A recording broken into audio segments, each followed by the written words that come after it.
감사합니다. 우리가 다 이해할 수 없는 일들이 우리의 삶에 지속적으로 일어나지만 그 가운데 하나님의 특별한 은혜와 하나님의 섭리가 있음을 믿고 감사하고 찬양합니다.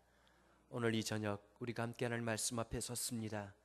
주의 말씀으로 우리를 가르쳐 주시고 우리의 심령을 새롭게 하여 주시고 주의 은혜로 충만케 하여 주옵소서.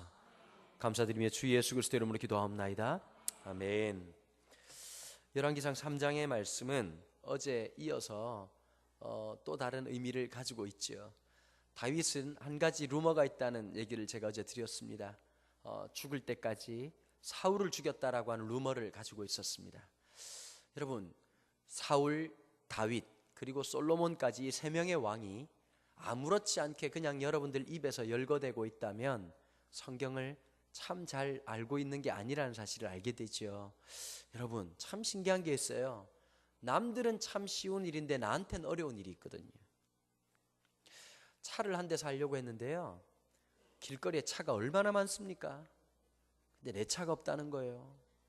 아파트가 얼마나 많습니까? 내가 가야 될 집이 없다는 거예요. 여러분, 남의 일일 때는 아무 문제가 안 되는데 그게 내 일이 되고 내 삶이 되면 참 어렵습니다. 여러분, 하나님은 참 이상하신 것 같아요. 사람의 생각대로 모든 것을 순리대로 해가시기보다는 하나님의 방법과 하나님의 순서대로 이루어 가신단 말이에요. 두 번째 왕 다윗은 누가 봐도 왕이 될 수 없는 사람이었습니다. 하나님은 다윗을 통해서 그 왕국을 이끌어가게 하셨습니다. 세 번째 왕이 솔로몬입니다. 근데 솔로몬이 왕이 될 수 있을 거라고 본인이 생각했을까요? 저는 아니라고 생각합니다. 왜냐하면 엄마의 신분 때문이었습니다. 엄마는 밧세바라고 하는 여자였지요. 그런데 여러분, 성경에 아무리 살펴봐도 다윗의 아내 밧세바였다라는 표현이 단 한 번도 기록되지 않습니다. 우리아의 아내 밧세바였다고 끝까지 성경은 기록하고 있습니다. 그 앞에 더 하나 붙는 말이 있죠. 햇사람이라고 하는 표현입니다. 햇사람이라고 하는 표현이 어떤 표현일까요? 이방인이었다는 뜻입니다. 이스라엘 백성들 출애굽할 때 이스라엘 백성들만 출애굽했을까요? 아니면 다른 나라 사람들도 좀 섞였을까요? 여러분, 이렇게 묻는 걸로 봐 뭔가 있겠죠, 그죠? 몰라도 찍어 맞출 수 있는 센스가 필요한 거예요. 다시 물어볼게요. 이스라엘 백성들만 딱 출애굽했을까요? 아니면 다른 민족도 숫자가 작긴 했지만 함께 출애굽했을까요? 그렇죠, 함께 출애굽했습니다. 출애굽기에서 보면 잡족이라고 하는 표현을 썼습니다. 좀 표현이 거시기 하죠. 잡족이라는 표현을 쓰긴 했지만 다른 민족들도 있었습니다. 이스라엘 안에 이스라엘 백성들만 있었던 것이 아니라 타 민족 중에서 하나님을 믿고 하나님을 고백하는 사람들이 아주 소수이긴 하지만 있었습니다. 그 중에 한 명이 누구였느냐? 다윗의 장수였던 우리아라고 하는 장군이었습니다. 그런데 여러분, 다윗은 늘 루머가 있다고 그랬죠. 그런데 하필이면 어떻게 됐을까요? 한 번도 20년 동안 왕 생활을 하면서 왕답게 살아본 적이 없었습니다. 왕처럼 살아본 적이 없었습니다. 왕이 뭔지를 봤어야지 왕처럼 살지요. 내가 왕인지 이게 뭐 하는 건지 잘 모르고 늘 전쟁터에 가면, 보통 여러분 영화 같은 데 보시면 전쟁을 할 때 왕은 멋진 이렇게 발호설 같은 거 딱 있으면 의자에 딱 앉아가지고 열대과일 같은 거 딱 먹고 있다가 누가 이 전쟁에 나가겠는가 딱 그러면 장군 중에 한 명이, 전하, 저에게 선봉을 맡겨주십시오. 김 장군, 자네가 갔다 오게. 잠시만, 차 한 잔 마시고 가시게. 전하, 식기 전에 돌아오겠습니다. 뭐 이런 거 나오지 않습니까?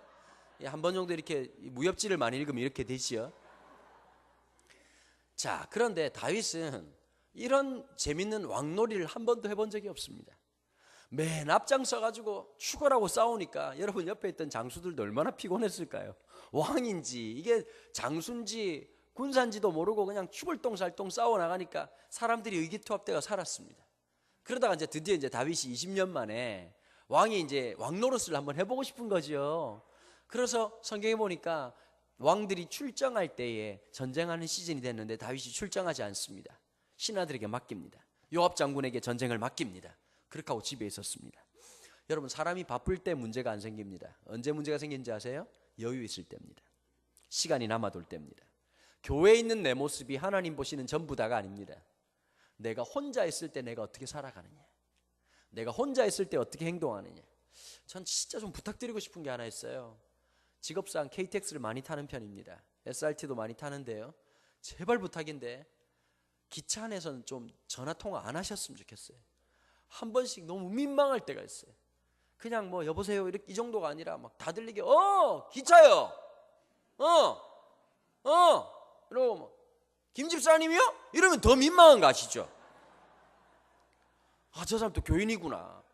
갑자기 막 화가 나고 저 교회 어느 교회지 이러고 뒷조사해가지고 어디 그냥 제명을 시켜버리든지 해야지, 이런 마음이 들 때가 있단 말이에요.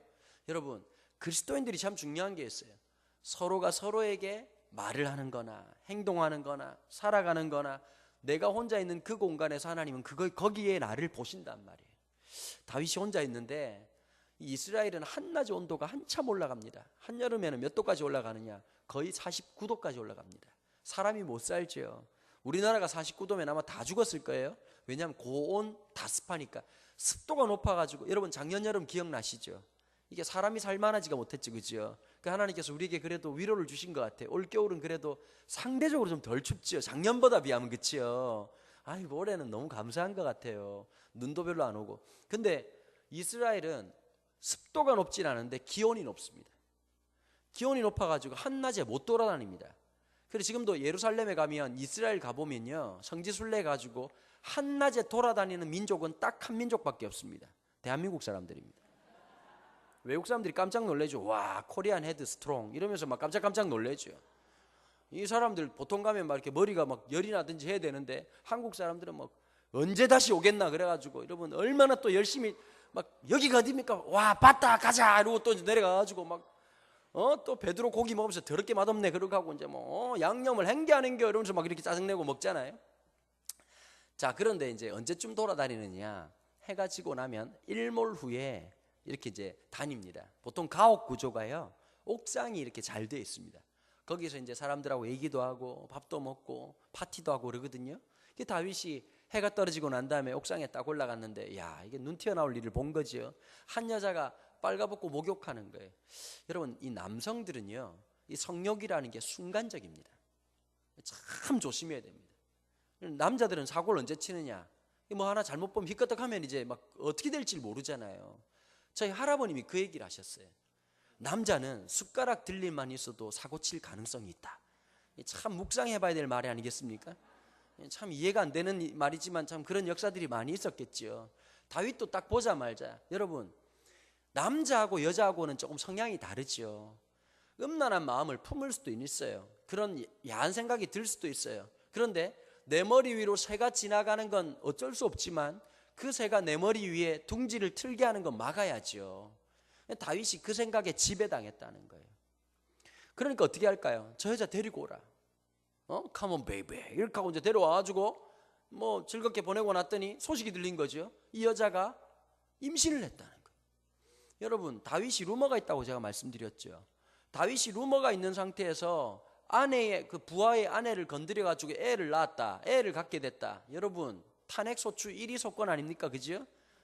볼 것도 없죠. 이거는 뭐 특검도 필요 없고 그냥 한 방에 끝나는 문제인데, 다윗이 머리가 파다닥 돌아간 거죠. 그래서 어떻게 했느냐, 전장터에 나가 있는 우리아를 불러옵니다. 불러와가지고는 전쟁 상황을 묻는 척하면서 술을 엄청 먹여가지고 어떻게 했느냐, 우리 주님 말고 맥주 소주 이런 거 엄청 먹여가지고, 이 남자라고 하는 존재가 그렇잖아요. 전쟁터에 멀리 가 있으면 아내도 보고 싶은 마음도 있고 그동안 스트레스나 막 이런 게 있는데, 거기다가 술까지 먹으니까 의식이 싹 달아나면 무의식적 마음속에 막 이런 막 욕구들이 막 차오르면 집에 가가지고 이제 너무 상상은 하지 마시고요. 하여튼 이렇게 하고 난 다음에 애가 태어나면 야, your baby 이렇게 하고 이제 넘어가려고 했는데, 이 우리아가 집에 가질 않는 거예요. 성문 앞에서 잠을 잔 거예요. 다음날 물어봤어. 너 왜 집에 안 가? 지금 제 부하들이 목숨 걸고 전쟁터에서 싸움을 하고 있는데 제가 어떻게 집에 가서 아내랑 즐거운 밤을 보내겠습니까? 그래서 다윗이 전략을 딱 바꾸죠. 요압 장군에게 편지를 써줍니다.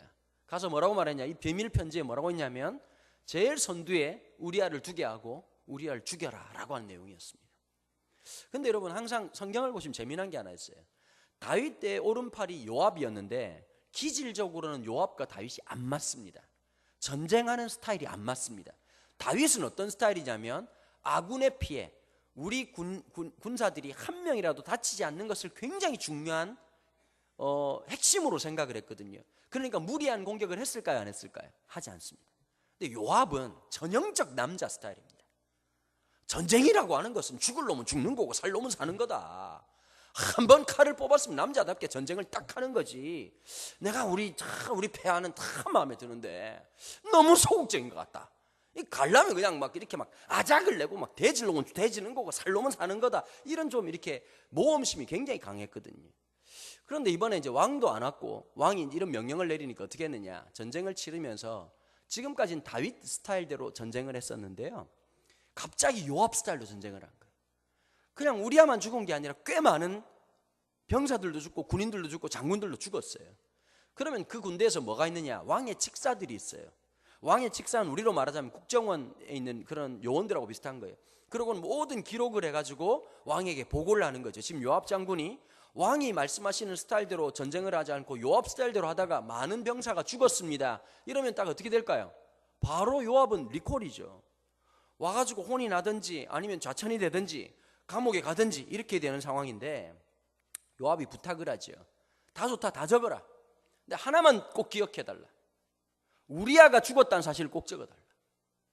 그래가지고 이제 보고를 해요, 왕에게. 지금 요압 장군이 이런 일을 해서 사람들이 많이 죽게 되었습니다. 그랬더니 다윗이 평소 때 같으면 요압 그 녀석 지금 뭐 하는 짓이야? 내가 그렇게 하지 말라고 했거늘 지금 당장 불러들여라, 이렇게 말할 줄 알았는데 다윗이 어디서 많이 들었던 얘기를 하는 거예요. 성경에 보면 이렇게 놨거든요. 전쟁이란 죽기도 하고 살기도 하나니.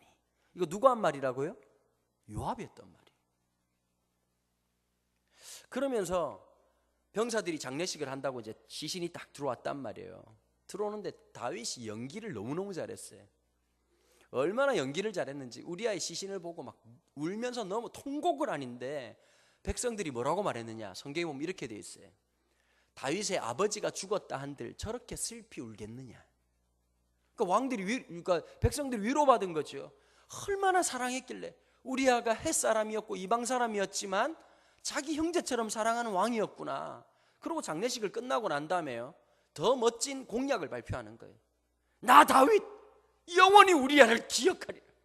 그의 미망인이 된 밧세바를 내 아내로 맞아들이노라. 여러분, 백성들이 감동하겠습니까, 안 하겠습니까?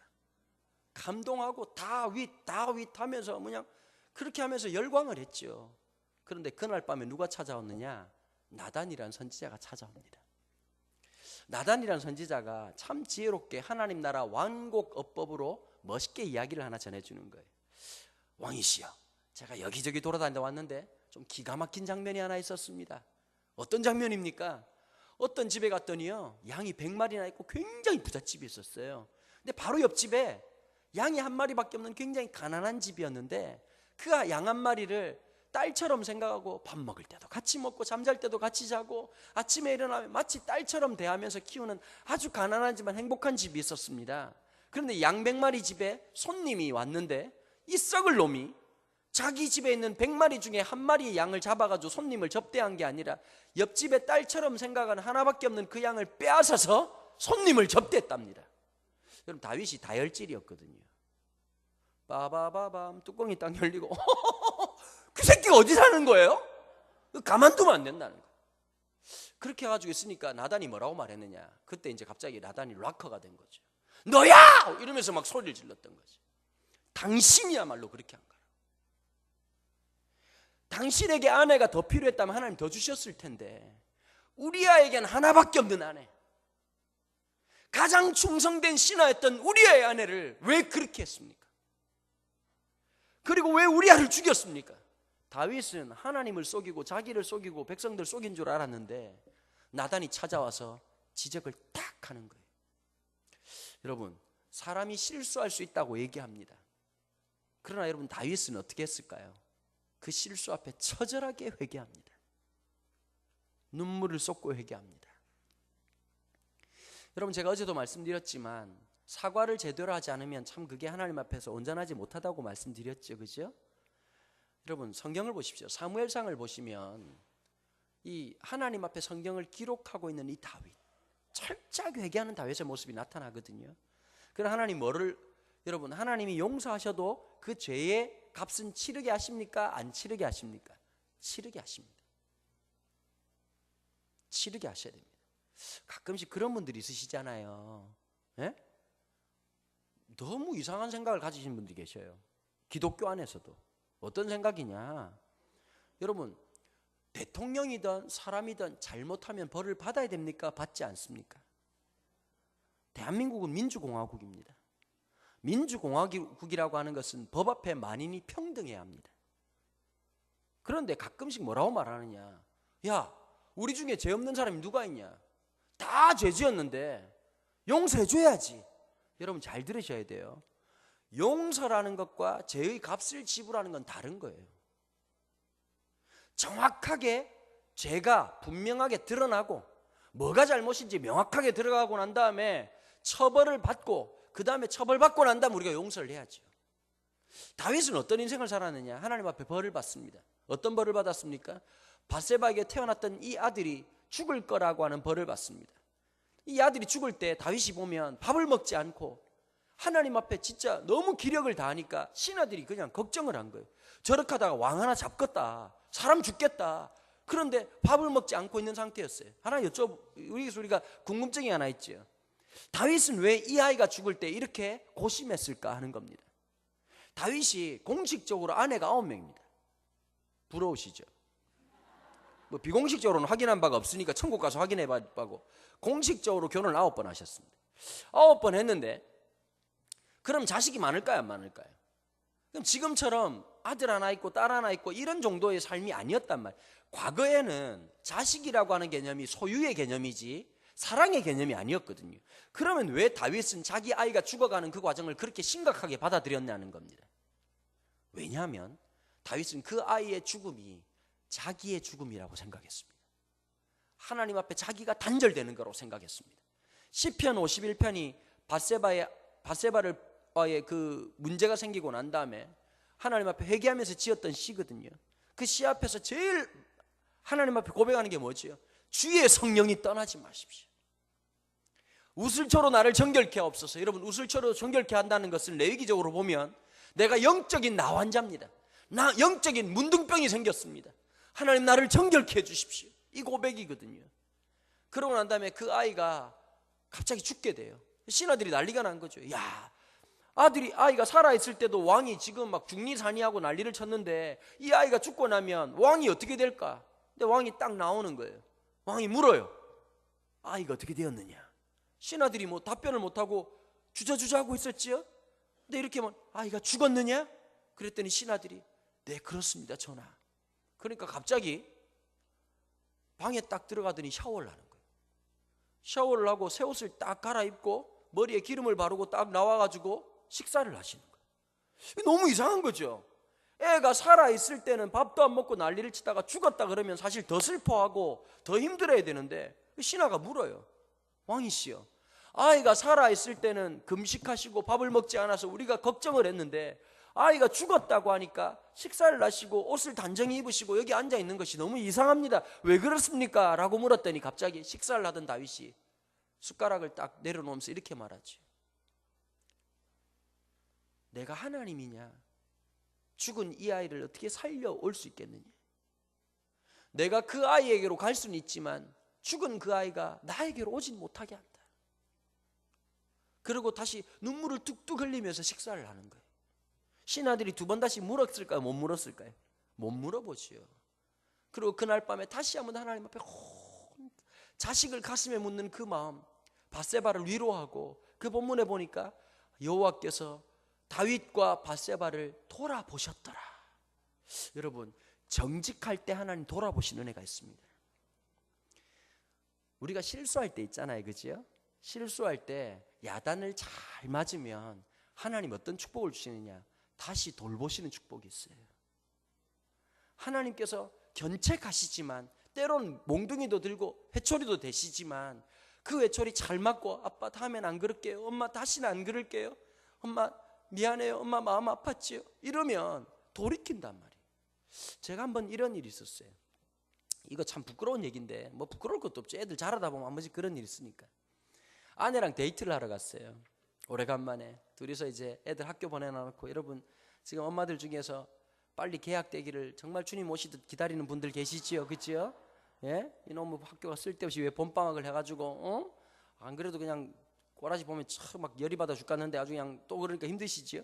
애들 이제 학교 보내놓고 둘이서 이제 브런치라는 게 있어요. 권사님, 브런치가 뭐냐면요, 아침도 아니고 점심도 아닌 것이 식빵 2장 구워다가 동네에 있는 풀 뜯어가지고 이제 계란 후라이에다가 소세지 몇 장 넣고 거기다 이상한 거 드레싱 뿌려가지고 19,800원 쳐받아 먹는 게 브런치라는 게 있거든요. 아내랑 둘이서 그거 먹으러 갔어요. 여자들은 그딴 걸 좋아하더라고요.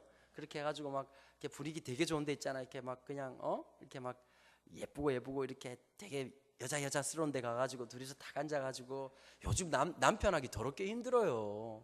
제가 보니까 우리 조 목사님은 상황자로 살더만요. 보니까 이렇게 하시다가는 도시에서는 독거노인 되기 딱 좋아요. 정말 조심해야 돼요.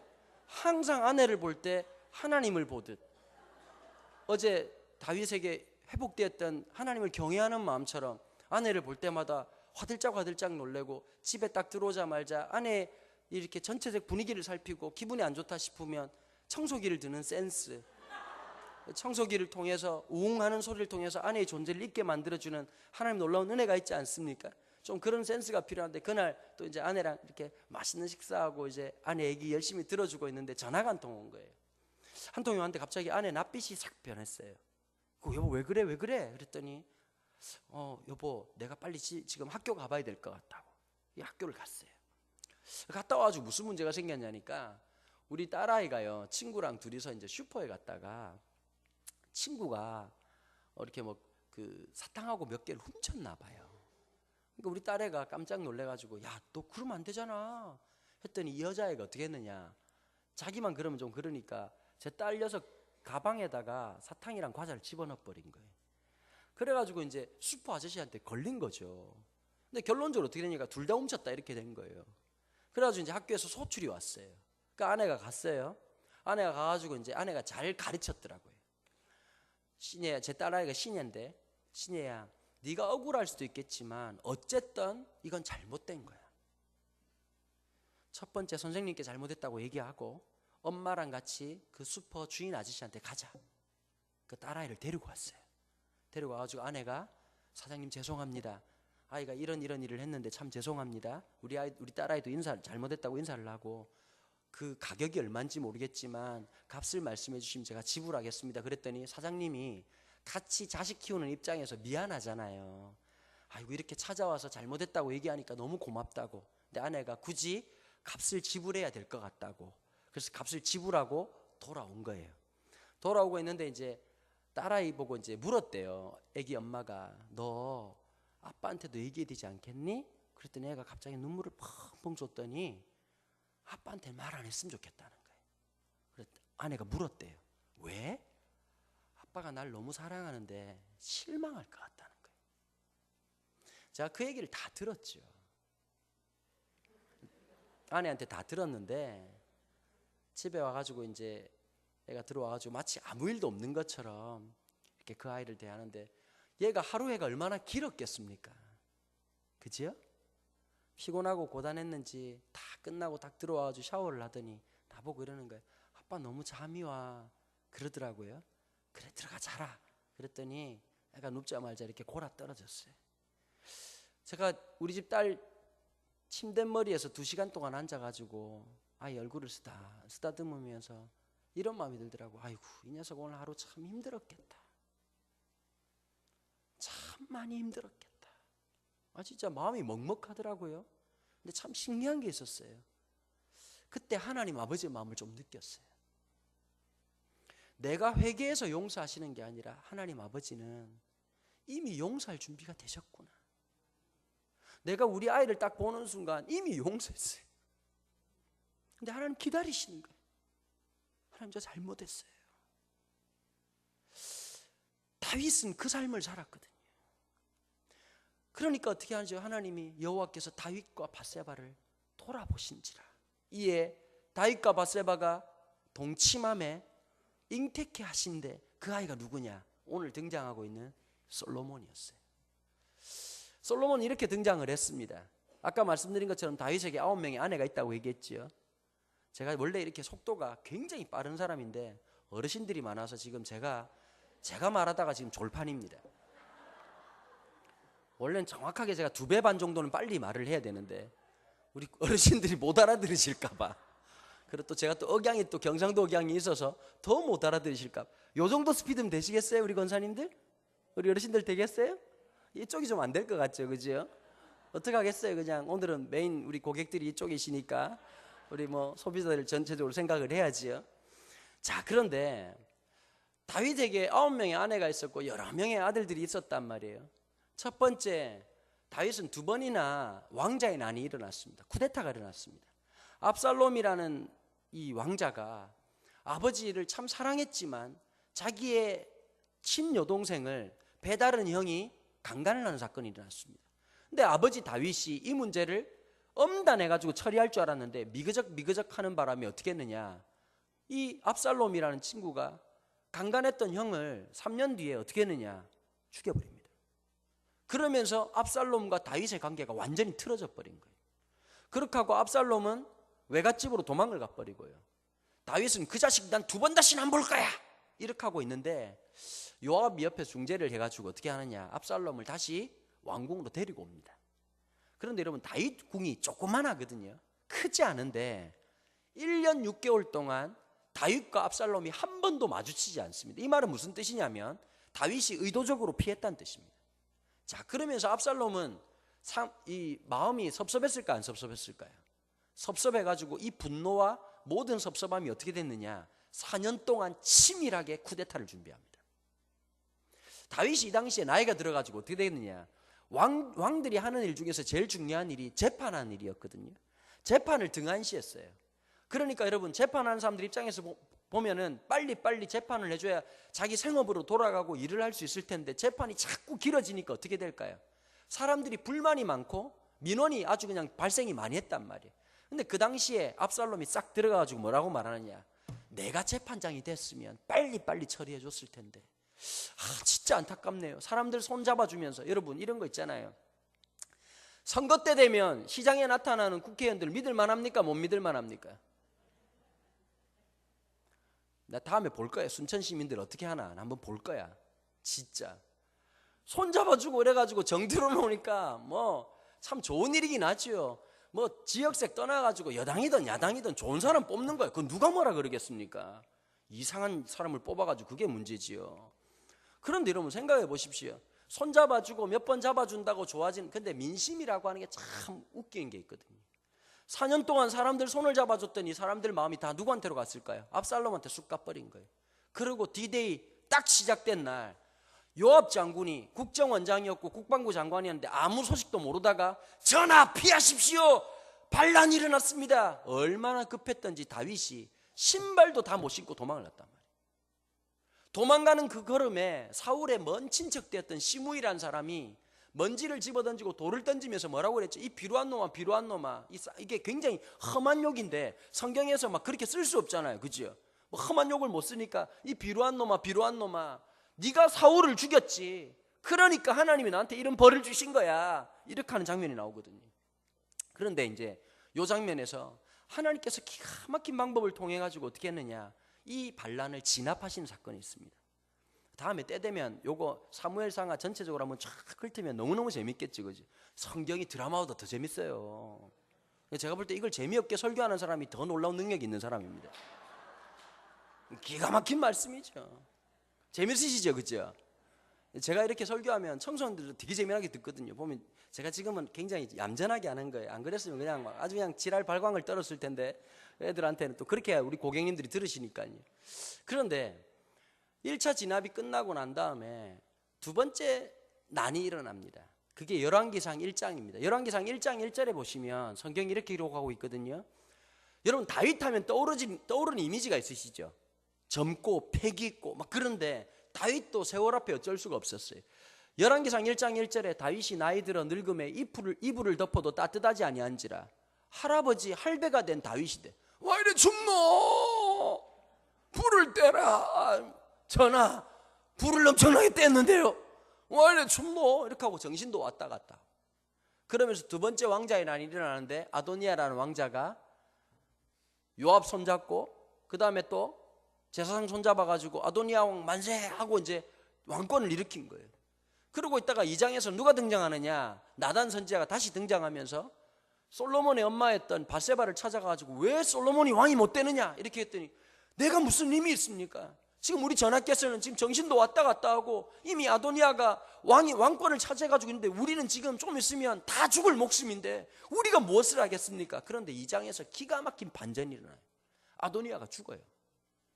그렇게 하고 아무도 생각 안 하는 상태에서 오늘 3장에 있는 솔로몬이 왕이 된단 말이에요. 솔로몬 왕이 될 거라고 생각을 했을까요? 못했을까요? 못했지요. 엄마의 신분 때문에. 엄마가 제3국 노동자 아내 출신이었단 말이에요. 그 사람들 생각으로 하면 무슨 말을 할까요? 피가 더럽다. 너는 더러운 엄마한테 태어났기 때문에 더러운 녀석이다. 같은 왕자라고 말할 수가 없다. 솔로몬은 자기가 왕이 될 걸 아무것도 생각하지 못했었어요. 여러분, 너무너무 답답하니까 오늘 본문에서 뭐가 나오지요? 신학적인 이슈가 많이 되는 것 중에 하나가 일천번제라고 하는 요 부분이 있거든요. 가끔씩 어떤 교회 가보면 일천번제 그래가지고 새벽기도 재단을 쌓는 분도 계시고 일천번제 그래가지고 헌금을 한 번씩 해가지고 1000번씩 내는 분도 계시는데 정확한, 물론 뭐 그것에 대해서 제가 어떻게 뭐 비방한다거나 잘못됐다고 말하기보다는 구약적 의미의 일천번제가 뭔지를 한번 설명을 드리겠습니다. 많은 구약 신학자들은 뭐라고 말하느냐, 일천번제라고 하는 게 1000번의 예배를 드린 것이 아니라 1000마리의 번제물을, 그러니까 이건 좀 과장법도 많은 거예요. 굉장히 중중한 예배를 드렸다는 뜻이에요. 제사를 지냈다는 뜻이에요. 근데 왜 이 예배가 중요했을까요? 왜 무슨 의미를 갖고 있을까요? 중요한 게 있어요. 양을 1000마리를 드렸던, 소를 1000마리를 드렸던, 1000번을 예배를 드렸던, 이게 중요한 게 아니라 왜 솔로몬이 이 예배를 드렸냐는 게 훨씬 더 중요하거든요. 맞아요, 안 맞아요? 마음의 중심이 중요한 거예요. 퍼포먼스가 중요한 게 아니에요. 제가 한 번은 순복음교회 그 집회를 갔는데요. 순복음교회는 좀 독특한 게 있어요. 여의도 순복음교회에서 강사를 가면 전국에 있는 순복음교회 강사는 그냥 가는 거예요. 그러니까 제일 중요한 게 본점에 갔냐 안 갔냐가 중요한 거예요. 우리 조 선생님 계신데 가가지고 한번 집회를 하면 그때부터 막 간단 말이에요. 근데 이제 제가 그 여의도 순복음교회 3번 정도 집회를 했었어요. 와, 예배당이 크더만요. 거기는 설교할 맛이 나요. 어찌나 아멘을 해대는지. 설교 못하는 사람도 은혜를 받겠더만. 한마디만 하면 뭐 어디 뭐 한마디만 하면 너무 겁나게 아멘을 했잖아요. 그냥 들어보고 아멘이 아니라 그게 막 진돗개처럼 아멘! 아멘! 사람들이 그게 한 10,000명쯤 그래 보세요. 무섭다니까요, 나중에. 그런데 이제 그렇게 하고 있다가 이제 다른 교회들 집회를 쭉 가는 거예요. 수목교회 제가 집회를 자주 갔거든요. 한 번은 갔는데 어떻게 하느냐, 좀 웃겨요. 집회를 딱 가는데 저한테 계속 전화가 오는 거예요. 목사님 어디쯤 오셨습니까? 어디쯤? 좀 있으면 간다고, 걱정하지 말라고. 근데 굉장히 추운 겨울이었어요. 재작년 겨울, 작년 겨울이었어요. 너무너무 추운 겨울이었는데 전도사님 한 분이요, 참 밑에서부터 기다리고 있는 거예요. 그냥 창문을 열어가지고 왜 이러냐고, 올라가시라고 그랬더니 아닙니다 그러더니 제 차 옆에서 경호원처럼 타라 그래도 타지도 않고 옆에서 차를 붙잡고 뛰기 시작하는 거예요. 또 별 희한한 놈을 다 봤네. 그러더니 예배당 입구에 딱 가니까 나보고 그러니까 목사님 내리시면 제가 파킹을 하겠습니다. 그래서 제가 그랬거든요. 내가 파킹할 테니까. 아닙니다, 저희 교회에서는 이렇게 하는 법이 없습니다. 이러더니 내리라 그러더라고요. 그래서 믿어도 되겠나 싶어가지고 차를 넘기고 일단은 딱 들어갔는데요, 이열종대로 교육자들이 줄을 쫙 서가지고 인사를 90도로 할렐루야 이러면서 인사를 하는 거예요. 그 진짜 어색하더만요. 그래서 내가 아유 예 이렇게 하고 들어갔어. 들어가가지고 이제 앉아가지고 이제 당회장실이라는데 들어갔는데 당회장실이 보니까 얼마나 삐까뻔쩍 앉아요. 뭐 회장님 방보다 더 화려하게 해놨어. 그렇게 하고는 뭐 이렇게 간식을 내오는데 이제 와가지고 있다가 이제 설교를 하러 딱 올라가는 거예요. 올라가는데 여의도 순복음교회 계열의 교회는 특징이 하나 있습니다. 강단에 딱 올라가면 모든 사람들이 무릎을 꿇고 그 강대상 앞에 머리를 이렇게 하고 기도를 하는 게 예의래요. 나는 여의도 순복음이 아니지 않습니까? 난 장로교 목사고. 그래가지고 나는 이제 습관대로 그러니까 그런 얘기를 안 해줬는데 강대상에 한 7명이 올라갔어요. 그 나 혼자만 빠닥지 앉아있고 나머지는 막 무릎 꿇고 기도하는데 순간 갑자기 이 상황에서 내가 무릎을 꿇어야 되나, 이게 분위기가 뭐지? 이렇게 하고 이제 앉아있었단 말이에요. 근데 그때 이 마음이 들더라고. 어차피 앉은 거 당당하게 앉자. 전혀 쪽팔리는 표 내지 말고 당당하게, 나는 장로교니까, 이렇게 하고 앉아있었던 적이 있었단 말이에요. 여러분, 자, 그 마음이 들어요. 모양이 중요할까요? 모습이 중요할까요? 하나님이 여기 강대상 앞에서 교인들 보라고 무릎 꿇으면 그 사람은 겸손한 사람이고, 그냥 손 모으고 기도하면 교만한 사람일까요? 하나님은 퍼포먼스에 안 속습니다. 하나님 뭘 보시냐? 중심을 보시거든요. 1000번째의 그 마음의 중심이 무엇인지를 하나님은 아셨던 거예요. 여러분, 성경에 보면 이런 말씀이 있죠. 너희가 어린아이 같지 않으면 결단코 천국에 들어갈 수 없다. 그럼 대부분 사람들이 이렇게 생각하거든요. 어린아이는 순수하다. 여러분, 그거 어린애들 키워보신 분들은 그런 말 안 합니다. 애가 절대 순수하지 않습니다. 여러분, 안 순수한 어린 것들 집집마다 하나씩 있으시죠? 기가 막히죠? 저희 집에 딸이 그랬습니다. 이 딸 녀석이요, 2살 때부터 껌을 되게 좋아했어요. 껌을 너무 씹으니까 껌을 안 사줬어요. 하루는 제가 이 녀석 3살 땐가 그랬는데 집에서 껌을 씹고 있는데 나한테 딱 오더니 아빠 뭐 먹어? 이러는 거예요. 3살짜리 애가. 얼마나 귀여웠겠어요. 분명히 내가 껌 먹고 있다면 껌 달라 그럴까 봐 이빨 사이다 싹 숨겼어요. 아빠 아무것도 안 먹어? 그랬더니 우리 딸애가 아빠 해봐. 그래서 나 했죠. 근데 그 다음 사태가 예상 못할 사태가 벌어진 거예요. 손가락이 훅 들어오더니 내시경을 시작하는 거예요. 손가락을 빼면서 3살짜리 애기가 뭐라 그런지 아세요? 분명히 껌 냄새가 났는데. 다시 물어볼게요. 애가 순수해요? 집집마다 하나씩 있는 걸로 합시다. 그렇게 우리 집에만 이상한 거 되니까 잘못하면. 성경에서 말하는 게 애가 순수하다는 뜻이 아닙니다. 그럼 무슨 뜻이냐? 우리 3살짜리 애기가요, 교회에서 이제 사역을 하는데 저희 교회가 빌딩 교회였거든요. 그 엘리베이터를 탄다고요. 제가 하나님이 저를 창조하실 때 실수하신 게 하나 있어요. 방수 기능을 빠뜨리셨어요. 땀이 너무 많이 나. 가만히 있어도 땀이 되게 많이 나는데 제가 옷 입는 걸 되게 좋아해가지고요, 셔츠를, 반팔 셔츠를 절대 안 입거든요. 원래 멋쟁이는 그래요. 겨울에는 얼어 죽고 여름엔 떠 죽는 거예요. 여름에 이제 긴팔 셔츠를 입고 있는데 땀이 뚝뚝뚝뚝 떨어지는데 엘리베이터 안에서 얼마나 더워요. 근데 우리 딸애가 갑자기 이러는 거예요. 아빠 안아줘, 아빠 안아줘 그러는 거예요. 마누라가 그랬으면 그냥 머리를 패대기를 쳤을 텐데, 아내가 이제 딸이 그러니까 그래 이러고 안으려고 딱 했는데 보니까 3살짜리 아이 눈에 보이는 엘리베이터가 너무 답답하겠더라고요. 그 더운데, 무더운데 보고 싶지 않은 수많은 종류의 허벅지를 봐야 되는 거예요. 두꺼운 놈, 털난 놈, 하여튼 다 봐가지고 이제 이래 앉아있었는데, 얘가 여기를 벗어날 수 있는 유일한 방법이 뭘까요? 아빠 안아줘 이거든. 이게 어린아이 같으면이에요. 이 아이 힘 스스로 벗어날 수 있어요? 이 아이 스스로가 이 상황을 모면할 수 있어요? 아니에요. 어린아이 같다는 말은 뭐냐면, 하나님, 오직 주님만이 내 소망이 되십니다. 주님만이 나의 구원이 되십니다. 주님만이 내 도움이 되십니다. 여러분, 죽을 때까지 잊지 말아야 될 게 있어요. 오직 주님만. 인생이 절박해질 때 하나님 앞에 무릎 꿇게 됩니다. 인생이 고난에, 인생이 절벽 끝에 거했을 때 하나님밖에 없다는 사실을 알게 됩니다. 그래서 여러분, 남자가 군대 가서 첫 예배 드릴 때 진짜 뜨거운 눈물을 흘린다고. 저도 기억이 나요. 첫 예배 드리는데 제가 진짜 미쳤지. 여기 광주 성무대에서 훈련 끝나고 제가 포병이었거든요. 포병은 다 전방에 간단 말이에요. 전방에 가가지고 있는데, 아이고 얼마나 고참들이 무서운지요. 그때만 해도 92년도니까 그냥 막 파이프로 때리고 막 그냥 곡괭이 자루로 때리고 그냥 뭐 어마무시하게 이제 겁을 주는 거예요. 그렇게 하고 난 다음에 막 밤에 기상시켜가지고 이등병은 빠졌다고 대가리 밖에 만들더니 막 곡괭이 자루로 패기 시작하는데, 나중에 묻더라고. 이 또라이 같은 난 상병 하나가 왜 때리는지 알아? 그 군대에서는 제일 무서운 게 이런 거거든. 모르겠습니다 그러면 알 때까지 맞는 거고요. 안다 그래가지고 틀리면 더 맞는 거거든요. 순간 머리가 막 돌아갔단 말이에요. 잘 모르겠습니다 그랬더니 이 상병이 나보고 그러더라고. 앞으로 잘하라고 때리는 거야. 여러분, 구타 예약제라고 들어보셨습니까? 먼저 맞고 나중에 열심히 해라.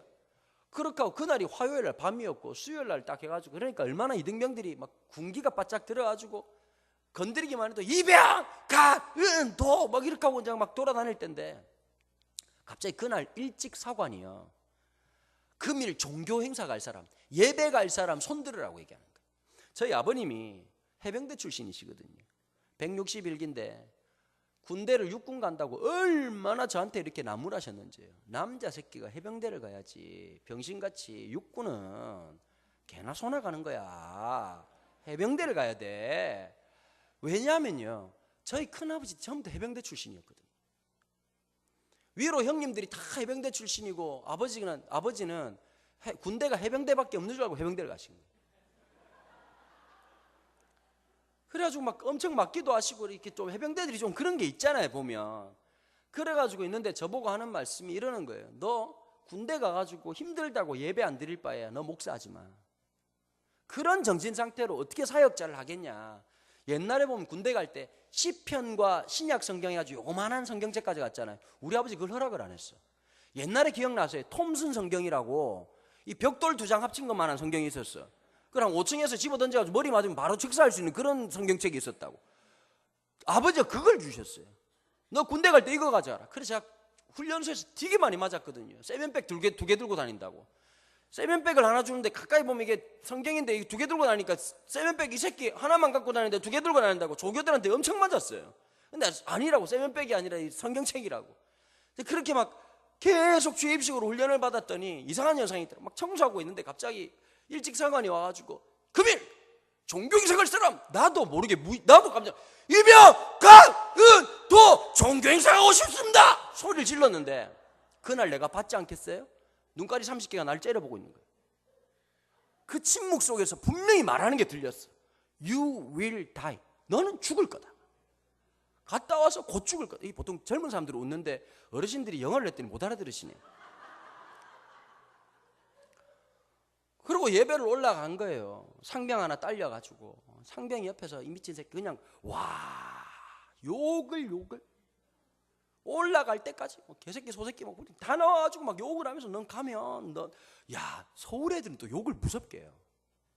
너 이 새끼 내려가가지고 네 눈동자에다가 빨대를 꽂아가지고 까만 먹물을 쪽 빨아버릴 거야. 말을 해도 얼마나 무섭게. 전라도 고참은 척추를 접어버릴란 게 이러고 얼마나 무서운데. 그런데 가가지고요 예배를 딱 앉았는데 진짜 눈물이 그냥 찬양도 의미가 없고 본문도 의미가 없이 그냥 눈물이 흐르는데 그때 무슨 찬양이 오르는지 아십니까? 군대에서 가장 히트했었던 실로암이라는 찬양이었어요. 여러분 그 당시에 비트의 최고 왕이었지 않습니까? 그런데 가사를 들어보니까 눈물이 나. 어두운 밤에 캄캄함 앞으로 펼쳐질 내 인생 같은 어떤 징조가 보이지 않습니까? 그렇게 하고 그날 군목 목사님들이 설교 더럽게 재미없게 하거든요. 설교를 잘 못해요. 오늘 하나님 말씀 마태복음에 눈물이 납디다. 난 마태복음이 그렇게 감동적인지 그때 처음 알았어. 오늘 하나님 말씀 마태복음에 눈물이 터져가지고 그러고 막 계속 기도하고 하나님 오늘 오시든지 주님 오늘 오셔야 됩니다. 주님 내려가면 저는 죽습니다. 오시옵소서. 아버지 예배가 끝나지 않게 해달라고. 그런데 그 예배가 얼마나 빨리 끝나고 내려가가지고 얼마나 처맞았는지. 그때 그 예배만큼 내 마음이 온전히 담겼던 예배가 있을까. 그 예배만큼 내 중심이 다 실렸던 아마 내 평생 울어야 될 예배 때 감동 그때 다 받았던 것 같아요. 그때 느꼈어요. 설교가 중요한 게 아니더라고요. 찬양이 중요한 게 아니라 내 마음과 심령이 준비가 됐으면. 여러분 그럴 때 있죠. 새벽기도 딱 앉았는데 반주 소리 들어보니까 야, 이 교회 반주가 좀 무섭긴 무섭던데 새벽에 들어보니까 야 소리가 세긴 세더라고요 보니까. 근데 어느 날 보면 딱 앉자마자 은혜가 될 때가 있죠. 이걸 제가 뭐라고 표현하냐, 영적으로 개탄날 이렇게 표현하거든요. 1년에 한 이틀 정도는 있습니다. 딱 앉자마자 갑자기 막 너 예수께 막 울고 이런 날이 설교자와 상관없이 은혜 받는 날이 있거든요. 근데 어떤 날은 앉자마자 짜증나가지고 찬양부터 마음에 안 들고 설교도 마음에 안 들고 이런 날, 여러분 마음밭이 준비가 되면요 어디를 가도 너무 기쁜 거예요. 제가 저희 아버님 섬겼던 교회가 바로 그 미군 부대 바로 앞에 있었거든요. 부산에 가면 하야리라고 하는 미군 부대가 있었는데 그 바로 앞에 있었어요. 그런데 여자 집사님들 중에서 미군들하고 사는 집사님들이 계셨어. 근데 그 남편 중에 제프라고 하는 그 미국 군인이 있었어요. 근데 이분이요, 주일 예배마다 아내하고 같이 이 교회를 나오는 거예요. 근데 물어봤어요. 제가 이제 미국에서 공부한 적도 있고 그래가지고 제프하고 친해가지고, 야 제프, you understand what my father say? 이랬더니 하는 말이 못 알아듣는다는 거예요. 영어 못 그 한국말 못 알아듣는다는 거예요. 근데 너 어떻게 예배 드리냐? 근데 이 친구가 참 놀라운 말을 하더라고요. 내가 무슨 말을 하는지는 모르지만 오늘 이 자리가 주님을 높여드린다는 건 내가 알고 있다. 내가 이 노래를 알고 모르고는 중요하지 않다. 그분을 높여드린다면 난 너무 좋다. 와, 내가 그 친구 얘기에 진짜 깜짝 놀랐었어요. 예배는 그런 거거든요. 하나님 앞에 그 마음으로 드리는 거거든요. 온 마음으로. 지금 솔로몬이 그 마음 아니겠어요? 왕이 되긴 됐는데 아무 준비도 안 되니까 하나님밖에 붙들 분이 없는 거예요. 근데 참 신기하게도 하나님이 리얼로 실제로 나타나신 것이 아니라 꿈에 나타났다고. 왜 꿈에 나타났을까요? 두 가지가 중요합니다. 첫 번째는 하나님이 꿈에 나타나신 이유는 이 사회는 어제도 말씀드린 것처럼 신화적 사회였습니다. 신화적 사회라고 하는 것은 신의 영역이 있고 인간의 영역이 있습니다. 신이 인간에게 개입하는 사건을 특별히 고대 근동지방에서는 어떤 식으로 나타난다고 믿었냐니까 꿈에서 그렇게 한다고 믿었습니다. 그래서 보면 야곱이 꿈을 꾸지요, 요셉이 꿈을 해석하지요, 다니엘도 마찬가지죠. 그래서 꿈에 대한 이야기가 정말 그래서 가끔씩 한국교회 교인들이 아이고 목사님 저도 꿈 꿨어요. 그러면 제가 뭐라고 말하냐니까 개꿈입니다 이렇게 말씀을 드리거든요. 여러분, 왜냐하면 이게 상황이 다르기 때문이에요. 물론 지금도 꿈으로 역사하실 때가 있지만 그걸 구약적 성경하고 똑같다고 생각하면 병원에 가셔야 됩니다. 돌봐드려야 돼요. 옆에서 많이 돌봐줘야 됩니다. 그런 사람들 꿈 꿨다 그러면 계속 돌봐줘야 됩니다. 이렇게 하죠. 갑자기 말하죠. 어젯밤에 꿈을 꿨어. 돌봐줘야 됩니다. 계속 돌봐줘야 되고, 하나님 나라 양로원 이렇게 하면 계속 돌봐줘야 됩니다. 많이 돌봐줘야 되죠. 교인들 중에 돌봐야 될 분들이 가끔씩 있습니다. 꼭 여자 집사람들이 가끔씩 꿈 꿨으면 돌봐줘야죠. 계속 돌봐줘야 되는데, 꿈에서 나타난 거 두 번째가 있습니다. 여러분, 이 프로이드라고 하는 심리학자가 있는데, 물론 우리가 기독교인들이 프로이드의 심리학을 다 받아들일 수는 없지만요, 프로이드가 발견한 중요한 어떤 것이 있습니다. 그게 뭐냐면 프로이드의 심리학을 무의식의 심리학 이렇게 얘기하거든요. 우리는 의식에 의해서 움직여지는 세상이 아니라 무의식이라고 하는 것이 의식을 지배한다. 권사님들 무슨 말인지 그런 게 있어요. 갑자기 표정들이 안 좋아지셔가지고 제가 대충 넘어가야 될 것 같은데, 이 무의식이라고 하는 게 뭐냐, 좀 쉽게 설명드려 볼게요. 권사님들 아드님들 와가지고 어머니 저 용돈 얼마나 드릴까요? 그러면 뭐라고 그래요? 됐어 네 돈 쓰기도 힘든데 무슨 돈이요? 이러고 이제 뭐라고 말하죠? 아유 그냥 뭐 보일러가 좀 고장나고 기름이 없고 그냥 아우 옆집에 김영감은 일본을 갔다 왔다 대? 이러면서 막 그러지 않아요, 그죠? 똑같은 거죠. 애들한테도 마찬가지인 거예요. 이번에 명절 때 세배하고 나면 꼭 삼촌들 중에 그런 분들이 한 분씩 있었어요. 옛날에는 세뱃돈 얼마나 줄까? 이러면 우리가 말 못하잖아요. 삼촌 30만 원만 땡겨주세요 이렇게 말 못하잖아요. 그럼 대부분 다 뭐라고 말하냐니까 아이 그냥 됐어요 이렇게 말을. 여러분, 이게 진짜예요 가짜예요? 가짜죠. 맞아요 안 맞아요? 여자 집사람들끼리 그런 거 많잖아요. 보면 남자들이 이해 못할 거, 전혀 얼굴에 변화도 없는데 어머 이뻐졌다, 어디서 그런 근거리 없는 얘기를. 여자분들은 참 믿음이 대단하신 분들이지요. 어머 이뻐졌어. 아니야 이 말이 뭘까요? 계속해봐 이 뜻이잖아요. 여러분, 사람이 이럴 때가 있어요. 의식이 있을 때는 진실하기보다는 거짓말을 많이 해요. 참 사람이 그렇게 되거든요. 근데 무의식은 어떠냐면 우리의 진심이 담겨 있단 말이에요. 그 무의식이 가장 극대화되는 곳이 어디냐면 꿈이에요. 하나님 꿈에서 나타나신 거예요.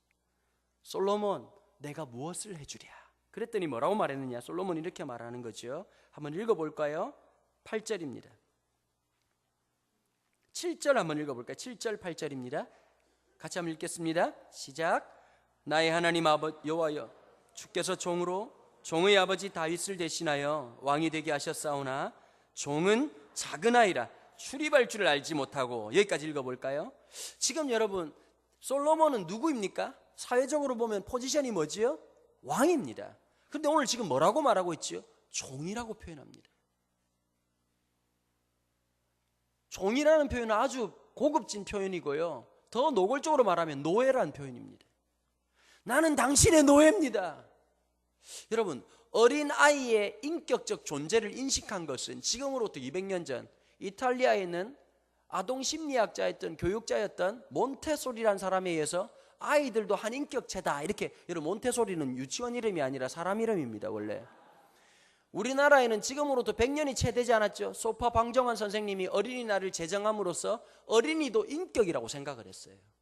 그러면 지금으로부터 기껏 해봐야 100년, 200년밖에 안 된 이 역사라면 지금으로부터 한 2700년 전에 노예고 어린아이다, 이 말은 어떤 걸까요? 나는 아무것도 아닙니다. 이걸 신학적으로 뭐라고 말하느냐? 자기 부정, 이렇게 얘기하거든. 셀프 디나이어. 하나님, 저 아무것도 아닙니다. 왕이라고 사람들은 나를 세웠는데 전 하나님, 당신의 노예밖에 안 되고 아이입니다. 근데 그 앞에 뭐라고 적혀있죠? 작은 아이입니다. 그 아이 중에서도 가장 작은 사람입니다. 출입할 줄 모릅니다. 어디로 들어가야 될지, 어디로 나와야 될지를, 천지를 모르는 게 접니다. 그런데 하나님, 8절 볼까요? 왕께서 택하신 백성 가운데 있는데 그들은 큰 백성이라서 수요가 많아 셀 수도 없고 기록할 수도 없습니다. 누가 주의 이 많은 백성을 재판할 수 있사오리까? 다윗이 첫 번째 압살롬의 쿠데타가 일어나게 된 가장 큰 원인이 재판에 대한 문제가 있었거든요. 이걸 아는 거죠, 솔로몬은. 그러니까 이런 거예요. 재판을 잘못하다가는 그 든든했던 다윗조차도 위태로웠고 쿠데타가 일어났는데, 내가 지금 아무것도 모르는 상황에서 하나님, 어떻게 이 어리석고 아무것도 준비가 안 된 내가 재판할 수가 있겠습니까? 그러면서 뭐라고 말하지요? 9절에서 누가 주의 이 많은 백성을 재판할 수 있사오리까? 듣는 마음을 종에게 주사 주의 백성을 재판하여 선악을 분별하게 하옵소서.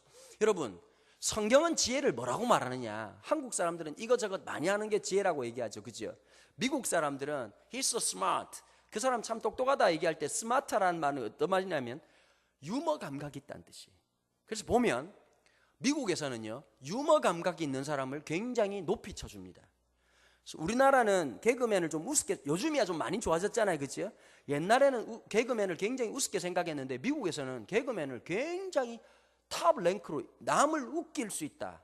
그래서 미국 대통령도 가끔씩 되게 웃기는 짓 하죠, 그죠? 만우절 같은 때 보면 가끔씩, 지난번 오바마는 그냥 막 기부사하고 와가지고 막 나오자마자 그냥 기자들이 막 그냥 웃고 난리가 나거든요. 우리나라도 참 잘하시지 않습니까, 그죠? 우주의 기운을 받으셔가지고, 그죠? 내가 왜 이렇게 하고 있나, 이런 자괴감도 드시고, 전 국민들이 빵빵 터지고, 야, 이렇게 가끔씩 출연하셔서 정말 한글을 배우지 못했다, 이런 생각을 하면서 세종대왕이 뭐 했나, 이런 마음도 들지요, 그죠? 근데 보면은 이 위트 있는 사람. 그런데 이스라엘 백성들은 지혜로운 사람은 뭐라고 말하느냐? 질문하는 사람이에요. 우리나라 엄마들이 이렇게 묻죠. 야, 오늘 너 학교에서 뭐 배웠니? 뭐 배웠니? 근데 이스라엘 사람들이 이렇게 물어요. 오늘 너 선생님께 무슨 질문을 했니? 이렇게 물어봐요. 질문하는 사람이 똑똑해. 그래서 예수님께 이러지요. 누가 내가 무엇을 하여야 영생을 얻으리까? 이건 내가 똑똑하다는 뜻이에요. 가서 너도 이와 같이 하라 그랬더니 뭐라고 말하죠? 그럼 누구와 내 이웃입니까? 이렇게 또 물어요. 질문한 사람이 똑똑한 사람이에요. 근데 성경에서 지혜는 뭐냐? 들을 수 있는 귀가 있는 사람이에요. 자, 느낀 게 하나 있어요. 어른들 말이 다 옳은 건 아니지만 어른들 말을 귀담아 들을 필요는 있습니다. 왠지 아세요? 삶에서 깨달은 거거든요. 그거 빨리 깨달으면 시행착오가 덜한 거고요. 못 깨달으면 골 깨져가면서 개고생하는 거예요. 그래서 이런 말이 있어요. 교실에서 못 배우면 광야에서 배운다, 이런 말이 있어요. 하지 말라 그러면 안 하는 게 나아. 맞아요, 안 맞아요? 인생은 리허설이 없어요. 여러분 영화 찍다가 이러잖아. 감독님 죄송해요, 한 번만 더 가요. 여러분 영화는 가능하지만 인생은 그렇게 안 되거든요. 제가 10대 아이들, 미혼모 된 아이들을 만날 때가 있어요. 기가 막히죠. 17살짜리 애가 덜커덕 애를 낳았어. 그러면 여러분 애 낳은 놈도 18살이거든요. 그러면 걔들이 그 애 낳았다고 같이 살아줄 놈이 1000명 중에 1명 있을까 말까 하거든요. 999명이 다 도망간다고. 왜 그럴까? 18명이 18살 먹은 놈이 딱 애를 보자마자 I'm your father 이러면서 애를 받아들일 놈 누가 있냐고. 다 도망가지요. 그러면 이 여자는 사랑한다고 해가지고 애를 낳았는데 남자는 도망가 버리고 혼자 남아가지고 애를 키운다는 게 쉬워요, 어려워요? 참, 그러면서 걔들이 울면서 뭐라고 말하느냐? 돌아만 갈 수 있다면, 그때로 돌아갈 수만 있다면. 인생은 여러분 그렇게 돼요, 안 돼요? 가끔씩 그런 얘기 하잖아요. 제 아내가 한 번씩 이런 거 물어봐요. 당신은 20살로 돌아가면 뭐 하고 싶어? 왜 돌아가냐고. 남자들은 진짜 싫어. 군대 또 가라는 얘기 아니야. 지금도 생각하면 신물이 올라올까 죽을 것 같은데 요즘 젊은 친구들 이렇게 말한다고 막 군대 간다고 뭐 난리를 치더라고. 21개월 하거든요. 저 28개월 17일 했다고요. 군대에서 7개월 17일은 천지창조가 가능한 시간이요. 가끔씩 막 요즘 애들 뭐 21개월인데 막 군대 간다고 힘들다. 요즘 또 군대는 구타도 없대요. 여러분 구타가 없는 게 무슨 군대입니까? 쳐 맞으면서 눈물 흘리면서 껌빵 쳐먹고 콱콱콱 이러면서 화장실에서 똥 쳐다보면서 초코파이 먹으면서 실측실측 웃고 이게 군생활이지. 배가 쳐불러가지고 그냥 응? 근데 막 그 열받죠. 여러분 되지도 않을 일 왜 상상합니까? 여자분들이 내가 당신을 안 만났더라면 더 이상한 놈 만났을 거예요. 더 좋았을 거라는 가능성이 어디 있냐고. 사람들이 늘 안타까운 게 그런 부분이에요. 늘 후회하지 말고요. 여러분 우리 권사님들 돌아보면 40대도 좋았죠? 말귀를 못 알아들으세요? 40대 좋았죠, 그죠? 안 좋았어요? 고생만 하셨. 잘못 물었네. 보통 권사님 이렇게 물으면 좋았다고 얘기해야 되거든요. 식사를 잘못하셨구나. 여러분 뒤돌아보면 참 좋았죠. 물어볼게요. 이쪽에 계신 분들한테. 그래도 좀 아까 그릇 흘리시고 막 그러셨으니까 물어볼게요. 다 봤어. 물어볼게요. 아니 학교 다닐 때 재밌었죠? 학교 다닐 때 좋았죠, 그죠? 얘들아 이런 소리가 제일 싫지. 맞아 안 맞아? 학교 다닐 때가 제일 좋은 거야. 이놈 기집애야 그냥 네가 무슨 걱정을 하니? 학교만 가면 되는데? 우리가 할 걱정이 많은. 우리 친구 지금 여기 있는 우리 교복 입은 여학생 지금 몇 학년이에요? 고3이에요. 오 고3 어쩌을까? 11월달 둘째 주 목요일까지 넌 죽은겨 아주 그냥. 근데 봐봐 지나보면 중학교 때 재밌었지. 지나보면 초등학교 때 좋았지. 그 마음이라니까 저분들이. 인간이 제일 바보스러운 게 뭐냐면요, 지금 이 순간이 얼마나 좋은지를 모르고 산다는 거예요. 지금 이 순간이 얼마나 행복한지를 모르고 지낸다는 거예요. 지나고 나서 그때가 좋았지라고 하는 건 어리석은 거예요. 쓸모없는 예측, 쓸모없는 생각에 내 에너지를 쏟지 말고 오늘 이 시간에 집중하고 나에게 주어진 시간을 감사함으로 살면 그게 축복이에요. 옛날에 어쨌는데 저쨌는데 이거 아무 중요한 거 아니에요. 솔로몬은 하나님 앞에 뭐를 구하는 거죠? 들을 수 있는 귀를 달라는 거예요. 사람의 말을 알아들을 수 있는, 분별할 수 있는 지혜를 주십시오. 여러분 사람들이 이렇게 생각하거든요. 아니 솔로몬이 지혜를 구했기 때문에 하나님 축복을 하셨다는 게 아니에요. 다음 본문을 잘 보세요. 왜 하나님 축복하셨는지 알 수가 있어요. 듣는 마음을 종에게 줘서 주의 백성을 재판하여 선악을 분별하게 하옵소서. 그 밑에다 이렇게 써놓으세요. 선악을 분별하게 하옵소서라는 번역보다는 히브리어를 직역을 하면 이렇게 됩니다. 하나님, 제가 사람들의 말을 들어서 하나님이 원하시는 재판을 하여 하나님의 선을 드러냄으로써 이 세상의 악을 이기게 하옵소서. 이래야 이 본문이 정확하게 맞습니다. 이해되시죠? 솔로몬은 하나님, 제가 왕으로서 재판을 하는 일이 제일 중요한데 사람의 말을 알아듣고 분별하여서 하나님의 선을 드러내게 해주시고 그 선을 통해서 이 땅에 있는 모든 악이 종식되게 하여 주옵소서. 저는 이번 이 은혜가 헌법재판소에게 충만하길 바랍니다.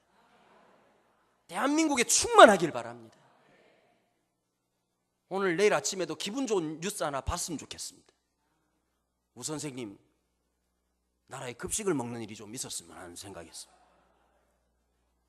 눈빛이 마음에 안 들어요, 그 아저씨. 여러분 왜 그런지 아세요? 그분들이 인생에 실패해 본 적이 없거든요. 20살, 19살에 사법고시 합격을 했어요. 우린 뭐 했냐? 급식을 처먹고 있지, 19살에. 그분은 대학을 가자 말자 만 20이 되기 전에 사법고시를 합격했어요. 그러니까 여러분 사람들이 뭐로 보일까요? 다 개돼지로 보이는 거지. 우습게 보이는 거지. 승승장구한 사람이에요. 여러분 세상에 제일 위험한 사람이 누군지 아세요? 실패해 본 적이 없는 사람이에요. 좌절을 겪어보고 낭망을 통해서 여러분 하나님께서 왜 우리에게 좌절을 주신지 아세요? 낮아지게 하시는 거예요. 여러분 제가 우리 월교교회만 중요한 얘기 하나 해드릴게요. 성령이 가는 방향이 있어요. 성령이 어디나 역사하지만 흐르는 방향이 있어요. 어딘지 아세요? 가장 낮은 곳이에요. 하나님의 은혜를 사모하는 그곳에 임하시는 거예요. 하나님이 높아진 마음엔 성령을 역사하지 않으세요. 하나님 오직 주님만이. 하나님 은혜가 필요합니다. 하나님 주님 붙잡아 주세요. 거기에 성령님이 역사하시는 거예요. 이 기도를 들으시자마자 하나님 뭐라고 표현하셨죠? 10절에 솔로몬이 이것을 구하며 그 말씀이 주의 마음에 든지라. 여러분 정말 우리가 인생을 살아가면서 이 땅 위에서 하나님의 선하심을 드러내서 이 세상의 악이 무너지는 역사, 하나님 나라의 영광을 볼 수 있기를 소망합니다.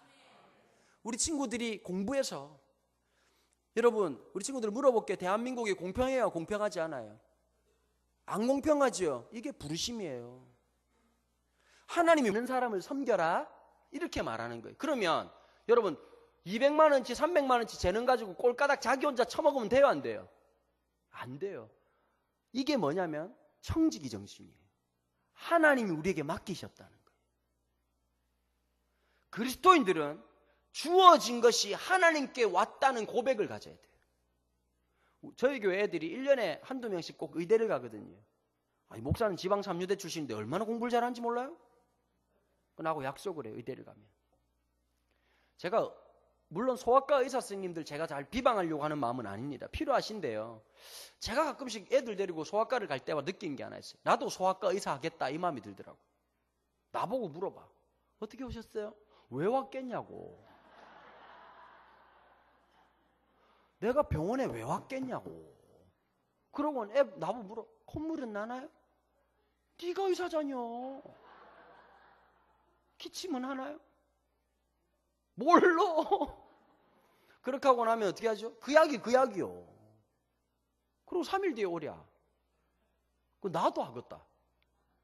콧구멍 쳐다보고 그죠? 콧구멍에 바람 칙 한번 해주고 아 하고 아이고 부었네. 나도 볼 줄 알아. 목구멍 부은 건. 여러분 의사는 어떤 걸까요? 사람 살리는 거죠. 여러분 좋은 직업이라는 말이 대한민국에서 뭐로 통하죠? 돈 많이 버는 게 좋은 일이라고 하는 거라면 대한민국 사회가 문제가 있는 거예요. 의사가 존경받으면 어떻게 돼야 될까요? 환자 하나 때문에 생명 거는 의사가 있을 때 그게 진짜 의사 아니겠어요? 메르스 때 한 간호사가 써붙였던 표현 기억나시죠? 종이 하나에다가 저희는 끝까지 이 환자들과 함께 하겠습니다. 그때 어떤 마음이 들었냐면 야 진짜 의료인이다. 나이팅게일 선서를 하고 사람을 살리겠다라고 하는 선언을 했던 저 사람들 정말 저게 멋진 삶이다. 제가 우리 교회들 보고 그러거든요. 남들 안 가는 과에 가라. 돈 벌려고 생각하지 말고 돈을 추구하지 말고 하나님이 너네들에게 남들보다 더 공부 잘하는 힘을 주시고 지혜를 주셨다면 최선을 다해서 공부하고 사람 살리는 의사해라. 사람 살리는 의사해라. 아무도 아멘이 안 나오시네. 돈이 필요하신가 봐. 여러분 학교 선생님 됐다고 하나님 기뻐하지 않습니다. 어떤 선생님이냐가 더 중요합니다. 물어볼게요. 학교 선생님들 중에서 너네들이 봐도, 여러분들이 봐도 진짜 그냥 마지못해 학교 선생님 하는 분 계시죠? 그런 분들 봤죠? 반면에 한 반에 있는 아이들을 위해서 최선을 다하는 선생님 보셨죠? 하나님 원하는 게 뭘까요? 목사가 설교하는 거나 정직하게 아이들 사랑하는 마음으로 수업하는 거나 똑같은 거예요. 정직하게 먹거리, 건강한 먹거리 가지고 깨끗하게 음식을 만드는 거나 하나님 앞에 말씀 전하는 거나 같단 말이에요. 진짜 그리스도인의 삶은 예배당에서 시작되는 것이 아니라 여기를 벗어나면서부터 시작된단 말이에요. 우리가 가는 곳마다 어둠의 역사가 떠나고 빛이 임하고 삶의 재미가 없는 이 땅 위에 소금과 같은 맛을 맛깔나게 만드는 하나님의 사람들.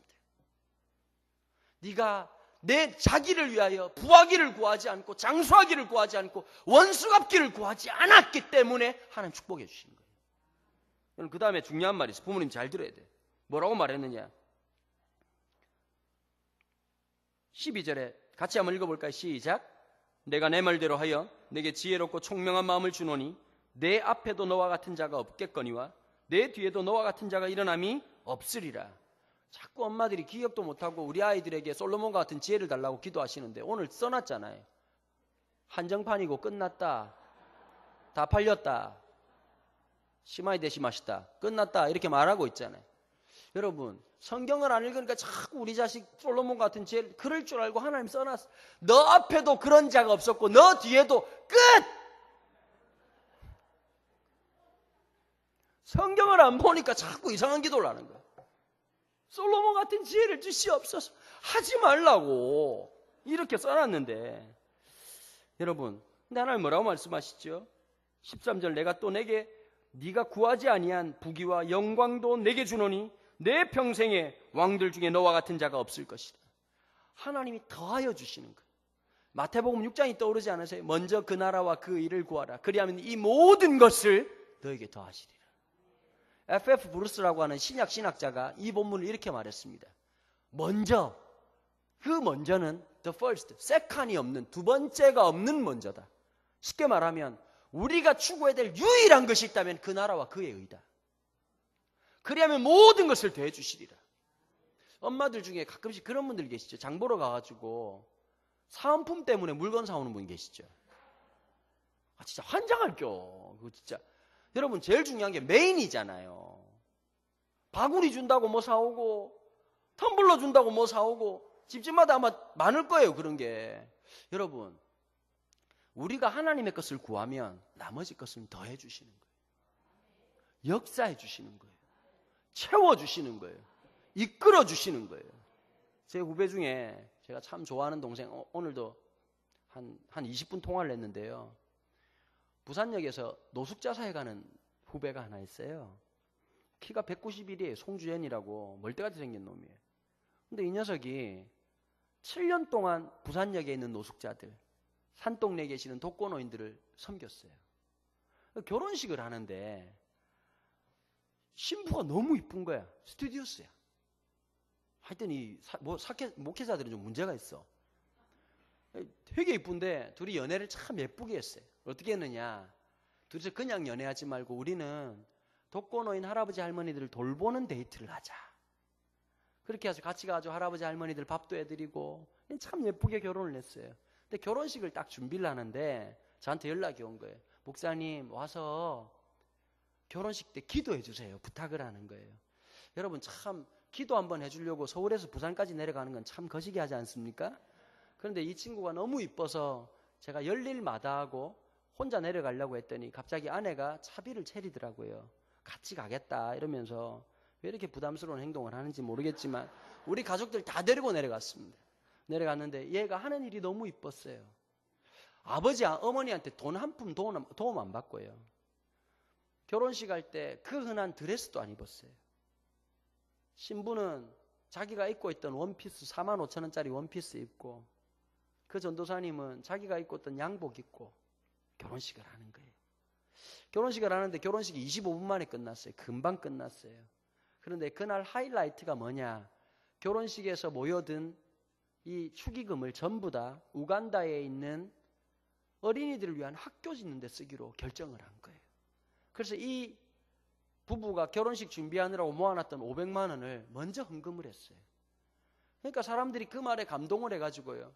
그날 축가를 해주는데 누가 축가를 했느냐? 아프리카 우간다에 있는 아이들이 여기에 학교가 세워진다는 얘기를 듣고 애들이 춤을 추면서 노래 부르는 게 그게 축가였어요. 그 다음에 축하 동영상, 그러면 보통 뭐 유명한 사람들이 해주지 않습니까? 아니에요. 노숙자 할머니들 중에서 몸이 불편해서 결혼식에 못 온 분들이 축하를 해줬어요. 한쪽 자리에 노숙자 삼촌들이 왔어요. 이분들이 3일 동안 목욕탕을 갔는데 의미가 없었어요. 냄새가 얼마나 나는지 이게 한 10년을 안 씻어놓으니까 이게 쉽지가 않아요. 근데 그 어르신들 오시고 산동네에 계시는 우리 독거노인 어르신들이 오셨어요. 저는 어느 결혼식보다 그 결혼식이 너무 감동적이었어요. 근데 참 신기하더라고요. 돈이 안 채워질 줄 알았거든요. 그날 토탈을 냈는데 얼마가 모여든지 아세요? 이 학교를 짓는데 3,700만 원이 모여졌어요. 학교를 다 만들었어요. 먼저 그 나라와 그 일을 위해서 일하면 하나님이 더 하시는 거예요. 지금 이 친구 어디 갔냐면 미국 유학 중이거든요. 미국 유학을 가는데도 거기서도 이 정신 못 차릴 인간이 미국 노숙자들을 돌보는 거예요. 미국 노숙자들 잘 처먹습니다. 우리보다 더 잘 먹어요. 근데 그분들을 돌보는 거예요. 참 신기하죠? 못 살 것 같죠? 채우세요. 역사하세요. 붙잡아 주시는 거예요. 여러분, 오늘 이 밤에는 오늘 특별히 월계교회 다음 세대를 위해서, 특별히 여러분들의 손주들, 자녀들을 위해서 기도하는 시간 가지면 좋겠어요. 하나님, 우리 교회가 하나님의 선을 드러내는 교회, 하나님의 아름다움을 드러내는 교회, 월계교회를 보면서 이 월계동 전체에 있는 사람들이, 첨단 지역에 있는 사람들이, 광주에 있는 사람들이 참 저 교회는 진짜 예수쟁이 맞다, 이런 교회 되기를 바랍니다. 살아가는 삶이 그렇게 되기를 바랍니다. 여기에 있는 우리 다음 세대 아이들이 그 가치를 가지고서 이 어두운 한반도를 다시 밝게 빛내고 맛없는 세상 같은 이 세상에 소금과 같은 존재가 되기를 주님의 이름으로 축원합니다. 이 시간 먼저 다 같이 한번 우리 두 가지 한번 기도하고 자유롭게 기도할 건데요. 첫 번째 우리 좀 기도할 제목이 있습니다. 우리 자녀들을 위해서 한번 기도합시다. 우리 손주들을 위해서 한번 기도합시다. 하나님, 이 아이들에게 먼저 믿음을 주시옵시오.